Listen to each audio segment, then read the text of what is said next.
श्री शिवाय नमस्तुभ्यम दोस्तों, मेरे चैनल में आप सभी का स्वागत है। आज हम आपको वीडियो में ब्लॉग में दिखाने वाले हैं कि अगर हम रसोई घर में खाना बनाते हैं तो किन बातों का हमें ध्यान रखना चाहिए जब हम भोजन बनाते हैं, जिससे हमारे परिवार के सदस्य जो है वह पूर्ण रूप से स्वस्थ हो, मानसिक रूप से स्वस्थ हो। यह पूरी जानकारी और ब्लॉग में हम आपको यही दिखाने वाले हैं, इसलिए वीडियो में अंत तक बने रहिएगा। शायद आपको बहुत सारी जानकारियाँ पुराणों के अनुसार हम आपको देने वाले हैं। चलिए बात कर लेते हैं। हम जब भोजन बनाते हैं, हम गृहिणी, हम महिलाएं जब हम भोजन बनाने जाते हैं अपने रसोई घर में, तो सबसे पहला हमारा जो होना चाहिए कि हमारा जब मन प्रसन्न हो, जब हमारा मन प्रसन्न हो तभी हमें भोजन बनाना चाहिए। ऐसा इसलिए है कि जब हमारा मन दुखी है या क्रोधित है और ऐसे में अगर हम भोजन बनाते हैं तो जब भी हमारा भोजन बनता है और वह परिवार के सदस्य उसे ग्रहण करते हैं तो वह स्वस्थ नहीं रहते हैं, वह बीमार होते हैं, मानसिक रूप से अशांत होते हैं और आपके घर में अशांत की भावना रहती है। तो इसलिए हम सभी को इस बात का ध्यान रखना चाहिए कि जब हम भोजन बनाने जाएं तो हम प्रसन्न चित्त होकर के भोजन को बनाएं। जब आप प्रसन्न चित्त होकर के भोजन को बनाते हैं, उसके बाद जब आप ग्रहण करते हैं, परिवार के सदस्य ग्रहण करते हैं, तो आपके घर में खुशी का माहौल होता है, निरोग्य होते हैं और मानसिक रूप से शांत होते हैं।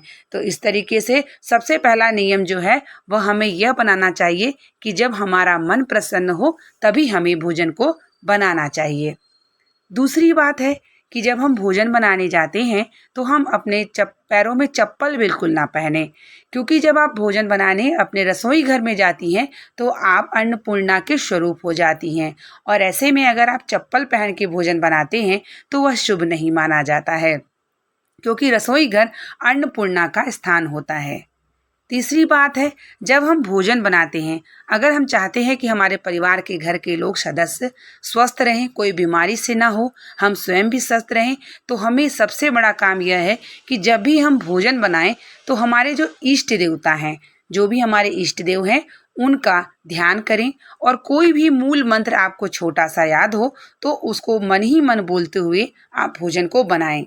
ऐसा करने से क्या होगा कि जो आपका भोजन है वह प्रसाद के रूप में हो जाता है और जब परिवार के सदस्य इसे ग्रहण करते हैं तो जो रोगी भी अगर होगा ना, किसी भी प्रकार का रोग होगा, उसका रोग भी समाप्त होगा और निरोग्य रहेंगे आप सभी। तो इसीलिए हम सभी को जब भोजन बनाएं तो हमें अपने इष्ट आराध्य देवता का ध्यान अवश्य करना चाहिए।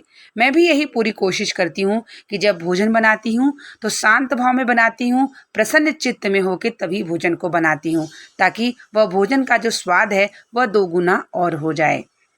जब हम भोजन बनाते हैं तो हम गृहिणी अक्सर ये गलतियां अवश्य अपने रसोई घर में करती हैं। वह गलतियां ये है कि अक्सर हमें ये लगता है कि कहीं नमक तो कम नहीं हुआ, कहीं चीनी तो कम नहीं हुआ, कहीं मिर्ची तो ज़्यादा नहीं हुई। ऐसे में हम सब क्या करते हैं कि उसे टेस्ट कर लेते हैं कि इसका नमक कैसा है, लेकिन हमें यह भी कार्य नहीं करना चाहिए, क्योंकि हम गृहिणी हैं। हम जब भी भोजन बनाते हैं तो अन्नपूर्णा के स्वरूप हो जाते हैं और ऐसे में अगर आप भोजन बनाने के पहले भोजन बनाती हैं, उसके पहले आप किसी को न देके आपने स्वयं उसको ग्रहण कर लिया तो वह झूठा माना जाएगा और ऐसे में आपके घर में लक्ष्मी क्षीण होगी, लक्ष्मी आपके यहाँ टिकेंगी नहीं, दरिद्रता का भाव आपके घर में प्रवेश करेगा। तो इसलिए आप जब भोजन बनाएं तो उसे बिल्कुल भी ना उसे टेस्ट करें। जब आप भोजन बनाती हैं तो अक्सर लोग, महिलाएं अवश्य यह गलतियां कर बैठती हैं कि उनको ऐसा लगता है कि मेरे लिए यह सब्जी या दाल या जो भी चीज़ें आप बनाई है नहीं बचेगा तो मैं सबसे पहले अपने लिए थोड़ा निकाल लूँ। तो ये भी गलतियां हम महिलाओं, गृहिणी माताओं को बिल्कुल नहीं करना चाहिए। हमें पूरे परिवार के सदस्य को भोजन कराने के बाद जो भी हमारे लिए बचता है वह हम भगवान के प्रसाद मान के हमें ग्रहण करना चाहिए। ऐसा पुराणों के अनुसार कहा जाता है। जो भी महिलाएं इस प्रकार से अपने रसोई घर में छोटी छोटी बातों का अगर ध्यान रखती हैं तो उनके घर में सुख समृद्धि से कोई रोक नहीं सकता और उनके परिवार के सदस्य कोई बीमार नहीं हो सकता और उनका जो भंडार है हमेशा भरा रहता है। तो कुछ हमारी जो आदतें हैं ना, उसे हमेशा जान लेना चाहिए। कुछ छोटी छोटी हमारी आदतें जो हैं, हमारी गलतियों से हमारे जीवन पे प्रभाव पड़ता है, हमारे मन पे प्रभाव पड़ता है। जब हम नींबू और मिर्च को रखते हैं तो एक साथ नहीं रखना चाहिए, क्योंकि नींबू और जो मिर्च होते हैं वह दरिद्रता का स्वाद होता है, उनको पसंद होता है। क्योंकि अक्सर आप देखे होंगे जब भी हम भोग लगाते हैं तो मीठी चीज़ का लगाते हैं, जब हम कन्याओं को भी भोजन कराते हैं तो मीठी चीज़ का कराते हैं, खट्टा तीखा का नहीं कराते, क्योंकि वह लक्ष्मी का स्वरूप नहीं माना जाता। इसीलिए हम सभी को अगर फ्रिज में एक साथ रखते हैं, डेलिया में रखते हैं, तो एक साथ नींबू मिर्च को भी बिल्कुल ना रखें, उसे अलग अलग रखें। ऐसा करने से आपके घर में दरिद्रता नहीं टिक सकती हैं। जब भी आप आटा गूंथती हैं तो उतना ही गूंथें जितना आपको खाना हो। ऐसा नहीं है कि आप इतना गूंथ लीजिए कि आप इसको फ्रिज में गोला बना के रख लीजिए। ऐसा करने से वह पिंड हो जाता है और आपके यहाँ पितृ टिकने लगते हैं। ऐसे में यह भी कार्य बिल्कुल ना करें। आप उतनी ही रोटी बनाएं जितना आपके परिवार के सदस्यों को ज़रूरत है, उतना ही बनाएं। अगर वह बच जाती है, आटा बच जाता है, तो उसकी रोटी बना के आप अगले दिन गौ माता को अवश्य दें।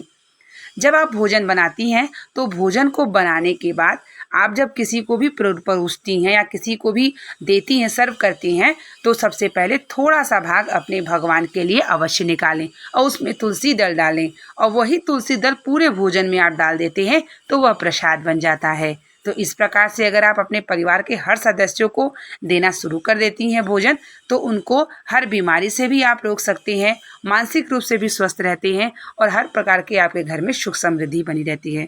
यहाँ मेरी बेटी भी रसोई घर में आके बैठी रहती है। कभी कभी बीच में जब मैं भोजन बनाने लगती हूँ तो वह भी आकर मेरे साथ कुछ न कुछ कार्य अवश्य कराने की कोशिश करती है। वह देखती है कि मेरी मम्मा मेरी ये काम कर रही है तो मैं भी यहीं पे बैठूं, तो मैं काम के साथ साथ, वीडियो के साथ साथ बच्चों को भी इसी प्रकार से मैं देख रेख करती हूँ और आप लोगों के लिए वीडियो भी लाती रहती हूँ जानकारी वाली। जैसे कि मैं शिव महापुराण, भगवत कथा को सुनती हूँ और वह सारे जीवन में अपने भी उतारती हूँ और उसी के वीडियो के माध्यम के द्वारा हम आपको भी शेयर करते हैं। हम उम्मीद करते हैं कि आपको हमारी वीडियो पसंद आती होगी, और अगर मेरी वीडियो पसंद आती होगी तो चैनल पे नए जुड़े हैं, चैनल को सब्सक्राइब कर लीजिएगा, ताकि हम आपको इसी प्रकार की जानकारी वाली प्यारी प्यारी वीडियो लाते रहें, ताकि आपके भी जीवन में बदलाव हो और जो भी आप भी गलतियाँ करते हो तो इस गलतियाँ से आप भी सीखें और आप भी इस गलतियों को हटा करके अपने सारी गलतियों को समाप्त करें और अच्छा कार्य करें। मिलते हैं नेक्स्ट वीडियो के साथ। तब तक के लिए आप लोगों को श्री शिवाय नमस्तुभ्यम। हर हर महादेव।